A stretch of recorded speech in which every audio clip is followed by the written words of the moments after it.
Estou entrando na sala. Boa tarde, tudo bem?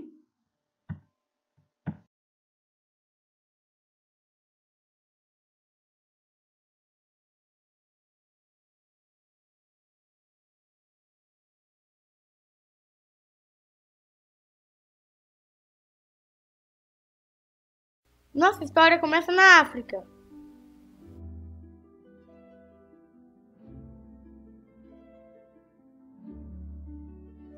Nesse continente tinham reinos de homens guerreiros e fortes, mas muitos guerreavam uns com os outros.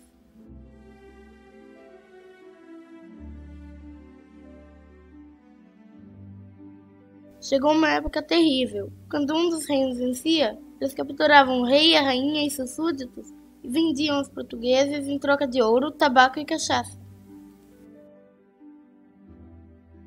Os portugueses traziam essas pessoas ao Brasil, em navios negreiros, todos apertados, com pouca água e comida. No Brasil, esses reis, rainhas e seus súditos tornavam-se escravos nas lavouras açucareiras. Vejo que você estudou bem o assunto do seu povo, Florestan. Tem mais, Dorinha. Esses meus antepassados ficaram 400 anos de escravidão. Trabalharam nos engenhos, nas minas de ouro e nas plantações de café.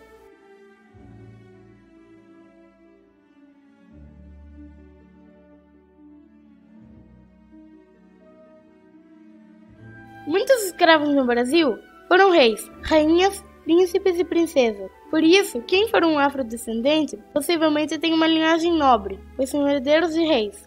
Na trajetória de luta, destacamos a figura de Zumbi dos Palmares. Ele era líder do maior quilombo que já existiu no Brasil. Quilombos eram lugares criados por escravos fugitivos. O quilombo de Palmares foi liderado por Zumbi, que foi conhecido por libertar escravos dos engenhos, assim como fez Espartacus em Roma Antiga. Zumbi é reconhecido como o maior herói da resistência. O Dia da Consciência Negra é comemorado simbolicamente no dia 20 de novembro, data de sua morte, que foi em 1695. Em Minas Gerais, na cidade do Arraial do Tijuco, atual cidade de Diamantina, o contratador João Fernandes de Oliveira apaixonou-se por uma escrava, Chica da Silva. João Fernandes tratou Chica como uma verdadeira rainha. Dava para ela os melhores vestidos, perfumes, joias. Chegou a construir para ela um enorme açude e uma galera. Outra história da trajetória dos escravos é a do Chico Rei. Ele era o rei do Congo, foi capturado, trazido ao Brasil para trabalhar nas minas. Naquela época, com a escassez das minas, o escravo que encontrasse ouro conseguia alforria. Chico encontrou uma galeria, mas não contou a ninguém. Foi para outro canto e encontrou um pouco de ouro. Com a sua alforria, Chico conseguiu comprar a mina de seu antigo patrão. Assim, Chico indicou a galeria aos escravos, e ele conseguiu alforriar cerca de 600 escravos nos meados do século XVIII. Quem foi rei não perde a majestade. No século XIX foi criada a Lei Eusébio Queiroz, proibindo o tráfico negreiro. Só podiam comprar escravos nascidos no Brasil, os crioulos, como diziam. Nessa época, destacou-se o poeta Castro Alves, um dos pioneiros da campanha abolicionista. Sua principal obra é O Navio Negreiro. Era um sonho dantesco, o tombadilho que das luzernas a vermelho brilho, em sangue a se banhar.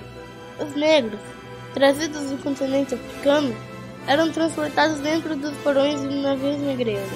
Devido às péssimas condições desse meio de transporte, muitos deles morriam durante a viagem. Após o desembarque deles, eram comprados por fazendeiros e senhores de engenho, que os tratavam de forma cruel e desumana. Mesmo com a lei proibindo, existia um tráfico negreiro. Quando encontravam a fiscalização, jogavam os negros no mar, amarrados um ao outro numa pedra. Durante a Guerra do Paraguai, muitos escravos foram enviados no lugar de outras pessoas convocadas. Essa aproximação com a força militar levou a membros dos militares a admirarem os combatentes negros. E a partir daí, muitos militares passaram a fazer a campanha abolicionista. Em 1871, surge a Lei do Ventre Livre. Assim, a criança que nascesse a partir dessa data já seria um homem livre. Porém, na prática, a criança ficaria aos cuidados do suposto dono até os 18 anos. Em 1885, foi aprovada a Lei Saraiva-Cotegipe, ou dos sexagenários, que beneficiava os negros.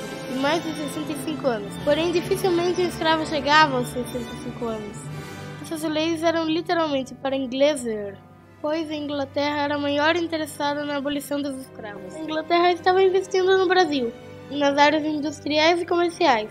Mas para o comércio ter fôlego, é preciso que as pessoas tenham salários. Se não tem dinheiro, como os escravos, não tem como comprar. Como a Inglaterra poderia ganhar dinheiro se boa parte da população era escrava no Brasil? Para ele, um escravo poderia ser um consumidor de seus produtos ingleses. Aliás, o sapato era um símbolo de alforria.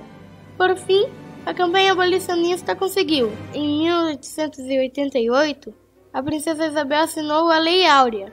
A escravidão havia acabado no Brasil. A partir de agora está proibida a escravidão no Brasil. A escravidão acabou, mas o negro continua sendo marginalizado. Ainda existem pessoas racistas, e esse sentimento é um dos mais baixos de uma sociedade. O negro hoje conquistou mais direitos, entre eles a polêmica cota para negros nas universidades. E vocês? O que pensam sobre isso?